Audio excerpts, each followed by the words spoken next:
I thought what he was saying in his email made a lot of sense. And I think going back to his last question, I challenge our staff. Where is the energy policy in this country? Everyone talks about it. We need to be energy independent. But no one's doing anything about it, are they? I mean, we formed a Department of Energy.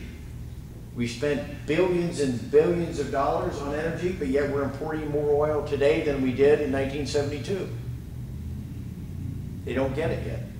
So I've been reading some of his policy, and he's right. As much as my point about coal is that coal is immediate. It's the short-term solution, not long-term, short-term. 20 years. 20 years. Could be.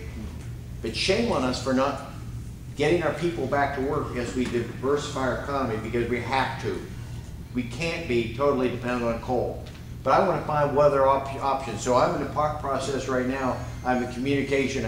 I went back to Tom Price down in Georgia, and I've emailed his staff, and I want to get more of where he is on the issue. We're trying. I'm going to go back over to Washington next week, and I want to talk more with him again. Where are you?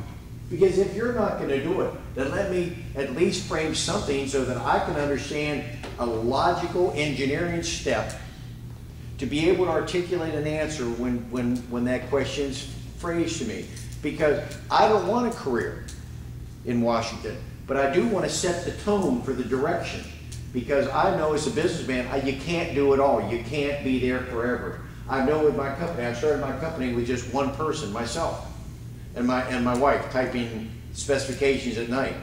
And 30 years later, we have 40 people on our staff. I know the energy and the direction our company's going in, that what I can't be there forever for my company. So I'm trying to train a staff to give them the direction, my vision, and where I want to see our company go, because they can carry it out. Because now we reach the size that I can't do it all. And I won't be able to reverse the direction of the country by myself. I'm one of 435. But I want to be the guy that says no to Nancy Pelosi. I want to be the guy that says no to Obama when they want about some of this spending. So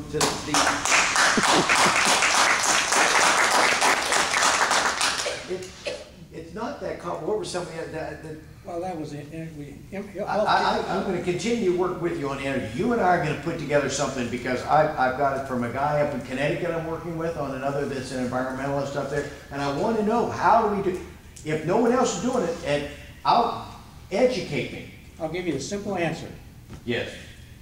Propose that energy policy be taken out of politics in a separate, standalone organization like the Federal Reserve System.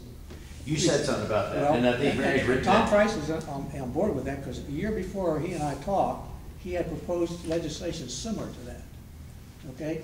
Get it the hell out and treat it like the Base Closing Commission. You know, these people are experts. Yep. They don't get involved with this global warming politics. They don't get involved with Al Gore and these guys. They'll put the policies together in the best interest of the country over a 30-year horizon, which it's going to take. They go to Congress, and it's yes or no.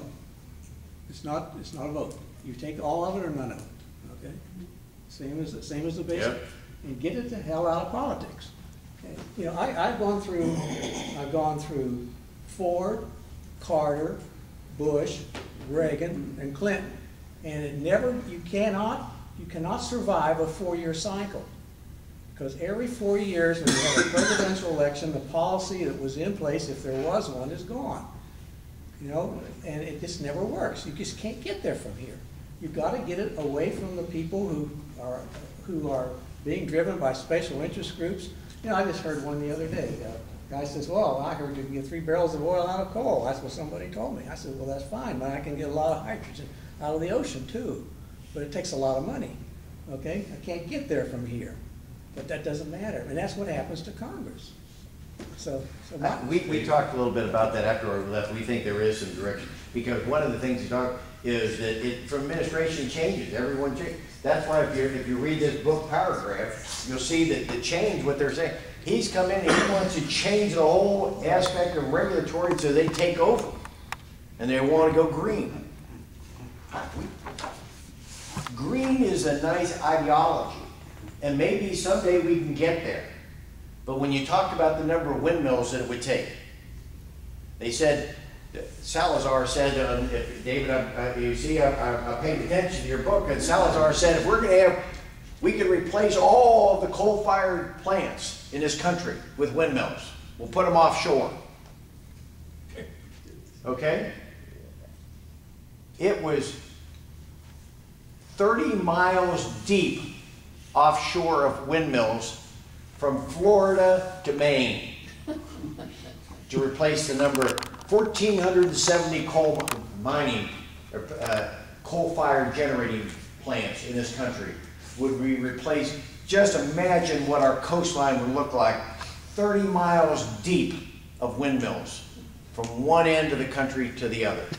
But if you're That shows how ideology doesn't get where it doesn't understand the practical side of it. the green ideology is to take our country back, I'll say compared to Africa. I've talked to a lot of these people that think we have to get rid of all of our industry and everything. That's the foundation of the green movement. Well, I can be sensitive a lot to the environment, I will be, but we don't have to go that far, we really don't. I hear what they're saying, and I'm scared. If you read this book, That's what you'll see the same thing. So I thank David. Please. Yeah, David, you know, when you read in the book, it's going to tell you how much vast energy supplies the shale oil, the gas in Montana and the Dakotas, and here from West Virginia up to New York, just vast amounts of energy.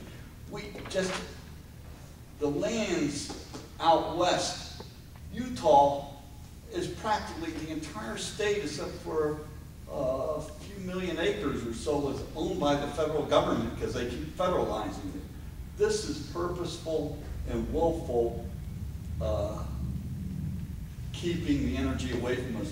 Do you think that those big oil companies care whether they drill here in the United States or in Saudi Arabia? It doesn't matter, they still get the money. It's up to the politicians to decide this is where we're going to get our oil from. You know, sell some of that federalized land to American companies that are going to drill here, or take gas here, and then, you know, these windmills and these solar panels, they're not reliable, and they'll never be reliable. And good in the book about that. Okay, immigration, they're taking our jobs. Yeah. What would be your solution to it? Do you have a plan? Just enforce the law. Everyone looks the other way. They just look the other way. Enforce the law is one thing. I don't want more laws. No. Send them back. No, I agree. Enforce the law, but what about the 12 million that are here? If they're here illegally, then they go back. 3 presidents. Eisenhower, you've seen it. You sent it to me.